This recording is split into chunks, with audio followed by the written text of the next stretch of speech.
Right, to discuss the provisions of the new electoral law signed by President Buhari, of course, and concerns raised by the president, we're joined by Senator Kabiru Gaya, and he's the chairman of Senate Committee on the Independent National Electoral Commission.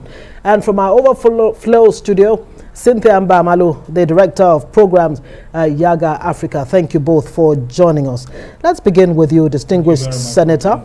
Thank you. Let's start with you. Let's begin from the objections or points raised by President Buhari in signing that Electoral Act, the clause 84(12), which he says is actually, in conflict with the extant constitutional provisions. Why, in the first place, was it necessary? What was the objective of the Senate or the legislature in inserting that particular clause?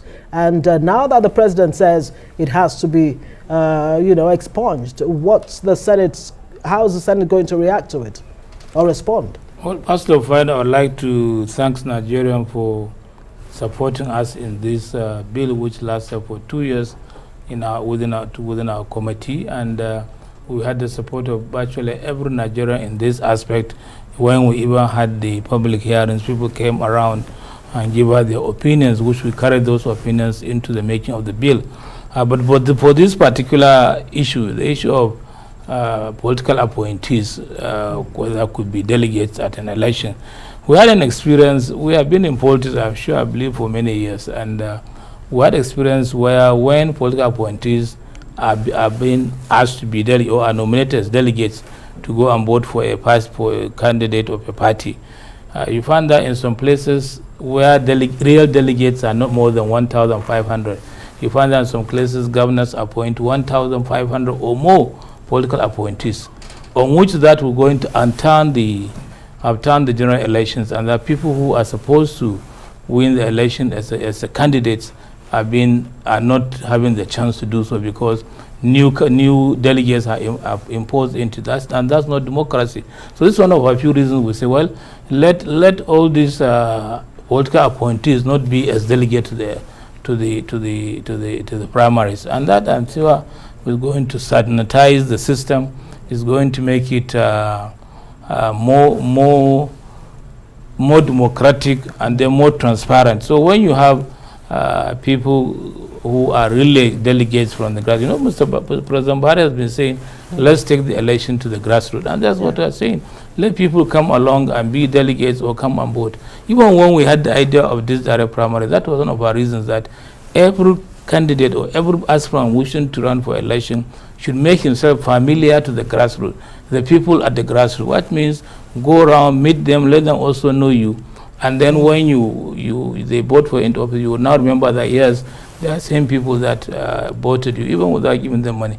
But when you talk of direct primary, this area whereby if a delegate or a candidate who wants to be, aspirant who wants to be a candidate, will just come into a committee room or the meeting room they have, and he pays money out, and then he becomes a candidate. And for anybody who puts money into a primary election and he wins, definitely he's investing money, and at the end of the day, once he becomes the candidate, first item for him is to recover his money, and two, to think of getting more, so that next time he's coming back for another primaries, the money, the cost will be higher. So in that way, we're encouraging corruption. Right. So that's how we came up with this idea that let's have free, fair, and transparent primaries, so that people voted into office could feel that they have the depths or the feelings of the people that came on their own to vote for them, and that means when they win the primaries or the general election, right, it means they will work for their people. All right. So that's one of our few reasons for that. All right. Well, Senator, you have not particularly fully addressed that what she asked. The president said he was signing this law. We'll get back to that, but let's take on Mbamalu, Cynthia Mbamala, the director of programs, YIAGA Africa. Will get back to that issue so we can tackle it. Do you feel fulfilled, Cynthia, as a civil society organization, that this bill, objected to by the president 5 times, is now law? Yes, it's been a beautiful day, actually.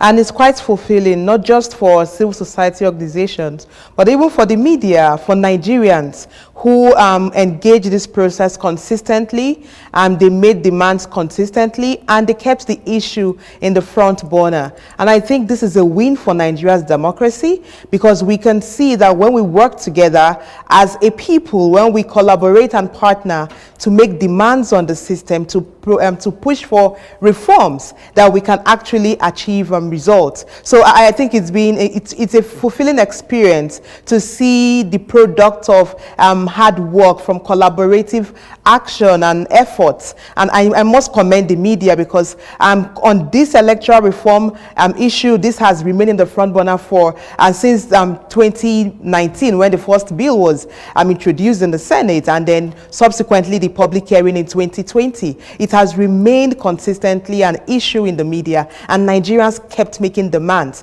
And I think also to commend the National Assembly for having a bill that sufficiently captures the desires of Nigerians, and to the President for signing the bill today. And because the signing of the bill into law has commenced that process of building our electoral democracy that truly guarantees credible, free, fair, transparent elections. It may not be perfect, it may have issues that some people may not agree with, but what matters is it substantially covers or captures provisions that has the potential to promote credible, free, fair elections in Nigeria. And this is a win for Nigeria's democracy. It shows that democracy is here to stay, and we, the people, have a role to play to build the system.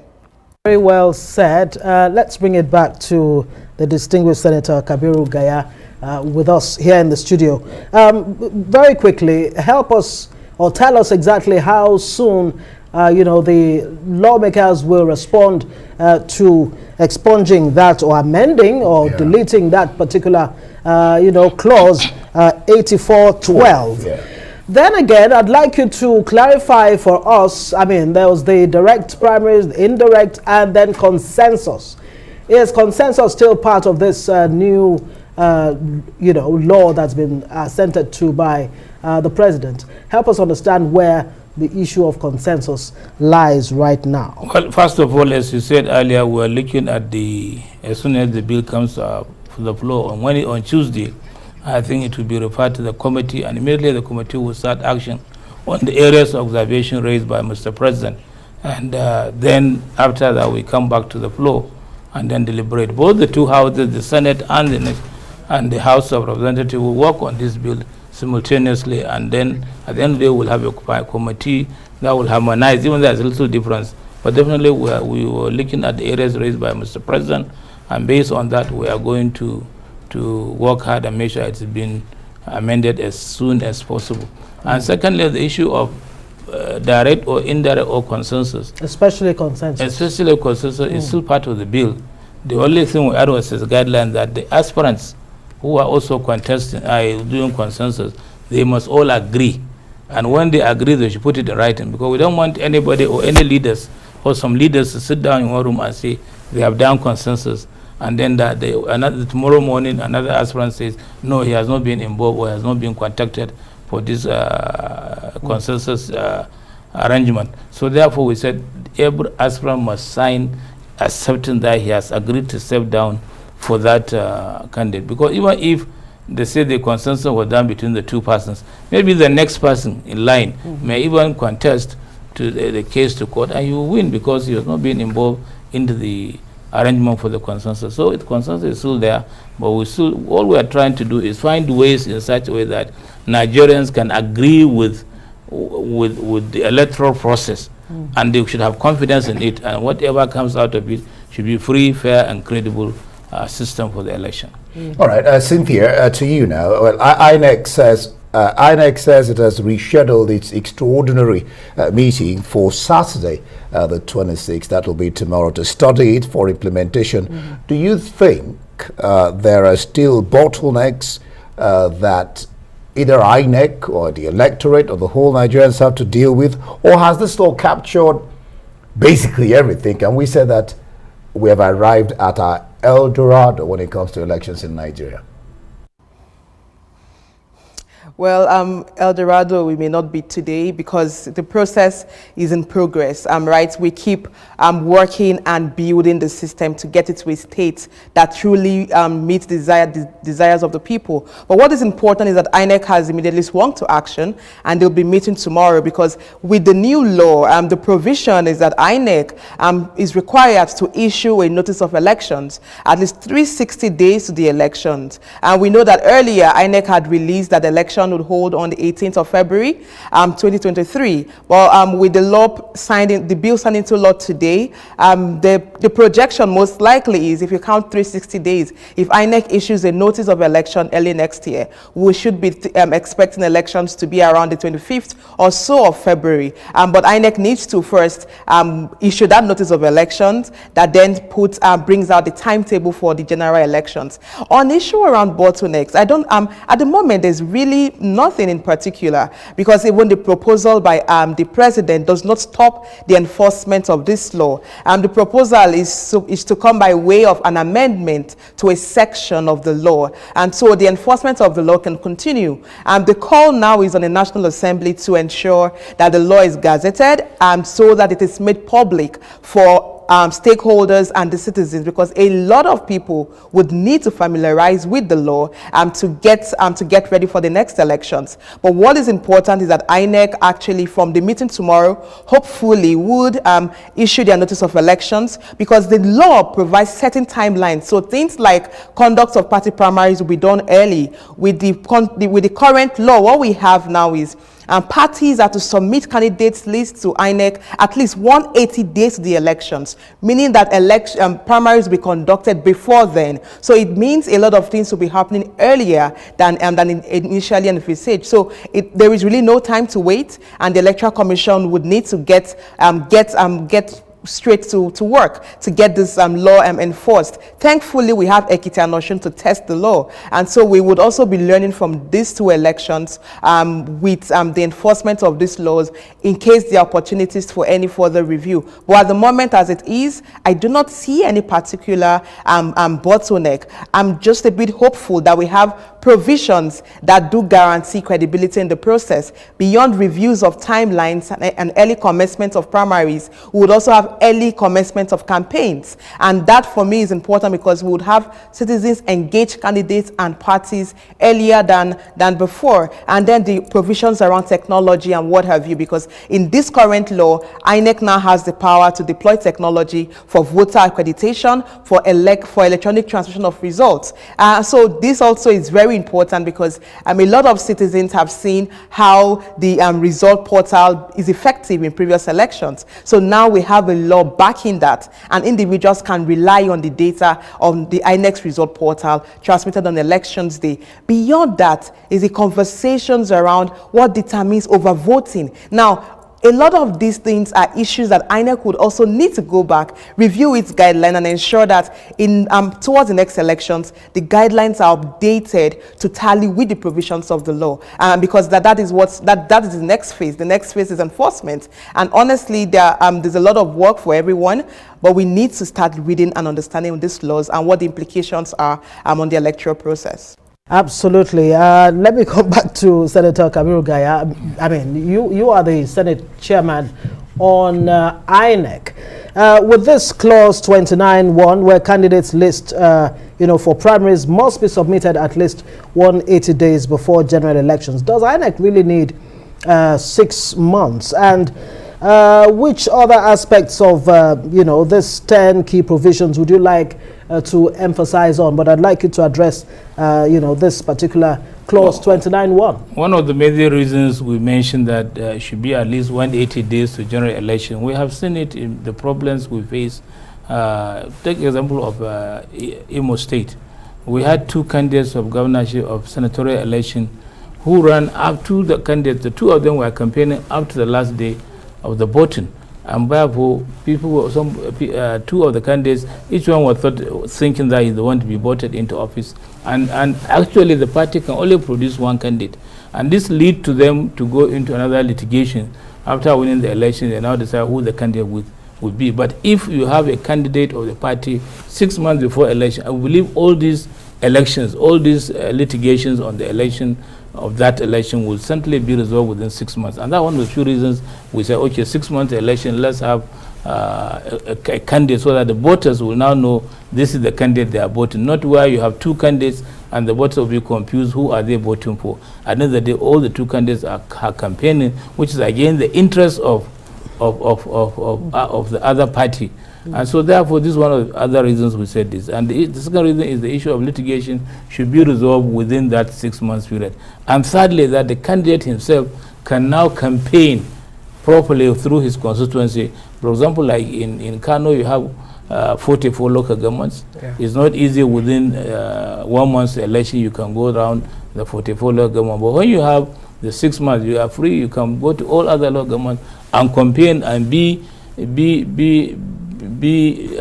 work with the people together and let people understand you and then make their mind in voting who they want to vote. So it is important we had this time. So in the lighter mood, somebody said that he doesn't want these 60 days, because remember during that 30 days, every day he kills a cow. And now that he cannot kill a cow for 180 days. So I think it will be expensive, but it's good to get to the grassroots and meet the people who are going to vote for you. At the end of the day, it will be more credible, more fair, and that people will now say, yes, the person we voted for is now being the person that the result is released for. Otherwise, in other cases, you vote for somebody, at the end of the day, the result goes to another person. All right, Cynthia, I'll come to you now. Well, the president, let me just say what he said while he's signing this bill. He said the president commended the industry, the time, the resource, and energy committed in its passage.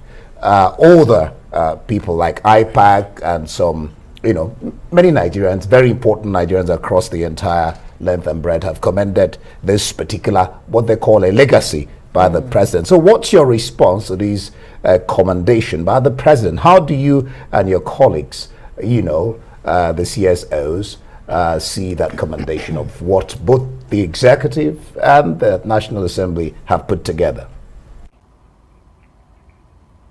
I think for me there are three major points here. The first is to show that that this process is one process that has that has drawn a lot of attention. A lot of people had engaged the process, both within political parties and outside political parties, the civil society space, and working with the executive and the legislature. And so the first part is the fact that this is one bill that is a product of collective and collaborative effort and actions. And there's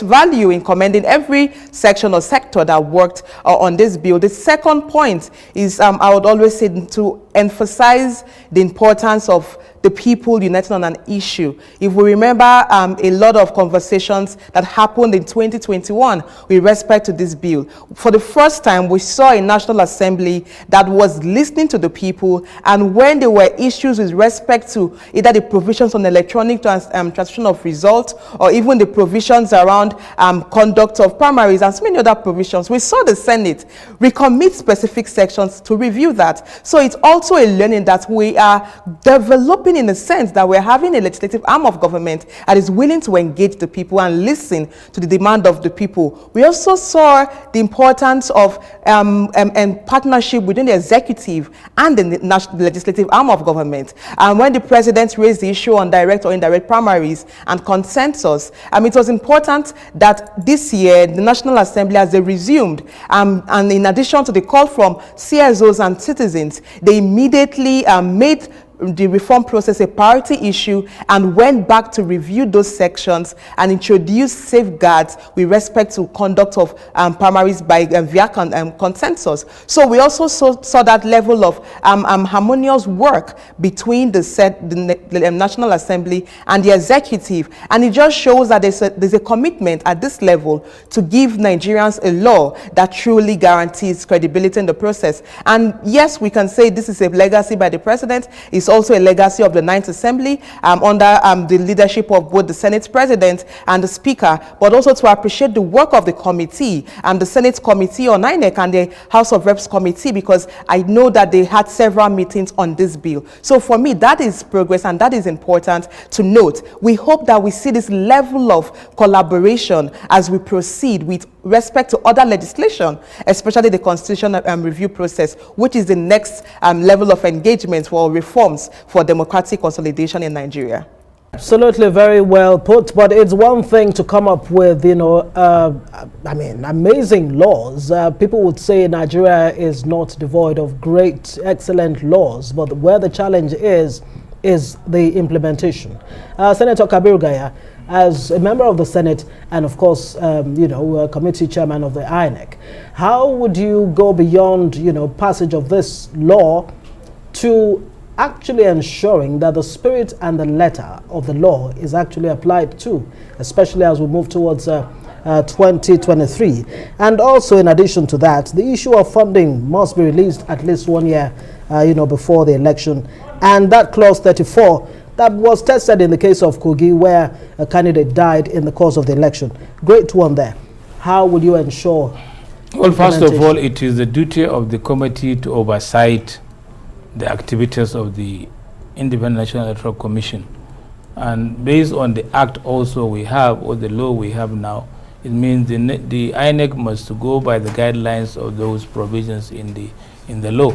So therefore, we will supervise and we'll make sure that is done. You remember the last election in Kogi, and even the one in Edo, the committee was to go a week before the election. We had to go and supervise and see how the readiness of the INEC commission, how they are ready, what are their problems, and we discussed all that. And at least our visit makes it a lot of difference, because it was never done before. But this time we say we will. When it was the election in Kogi, we were also there. We addressed the workers there, the youth corpus and all the ad hoc staffs. We addressed them, and we told them, please be fair. Don't be involved in collecting bribe in order to make sure that you twist the result for a candidate that's not capable of, don't go into this corruption. And some of them were happy. But even in this act, I tell you, we introduced a lot of measures when anybody is found wanting, whether by vote buying or inducing other people to vote.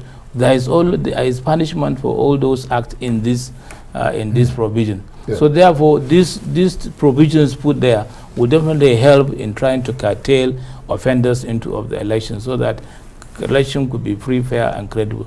And the second aspect, you talk on the issue of sorry.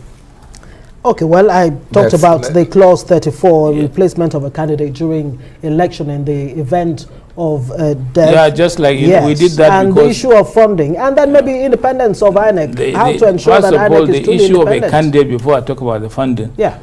We had an experience when my late friend and brother, Prince Audu, died. There was a lot of commotion. There was no provision in the Electoral Act to give it more strength. But what we did this time, we said, in the event where a governor dies, a governorship candidate dies, and before the election result, it means the deputy who went into election with him, which all those votes were cast in behalf of the governor and the deputy. Because some people, in that case, when you have a deputy, he's there to help you in getting the number of votes you need for the elections. And in that case, the deputy should be part of that process. So therefore, the deputy now takes over, and then the party nominate another running mate for this deputy that moves to be a governorship candidate. And that helps a lot. And in terms of funding, we made in the law that the funding of the election should start a year before the time.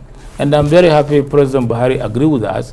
Within this last budget, a provision has been made for INEC to money about 100 billion to help INEC purchase projects that needed to be available in their store as soon as, within a short period of time. Yeah. So with that, they can now tender, and they have already tendered for those projects, and the government the project can be ready within a short period of time before we go into election. Remember the last election, we had problems. A week has been shifted for the elections. In 30 seconds. Yeah, that was circumstances because of this issue. And I assure you that with this act we have, and with us overseeing the National Electoral Commission, definitely will achieve better success than before. All right, from legal backing given to INEC to review election results, declared under duress, to provisions for people with disability, to voting and transmission of results electronically. Well, I mean, this looks like El Dorado, you know, or a landmark. Thank you so much, Senator Kabiru Gaya, Chairman of the Senate Committee on the Independent National Electoral Commission, and Cynthia Mbamala, the Director of Programs, YIAGA Africa, for being in the studio.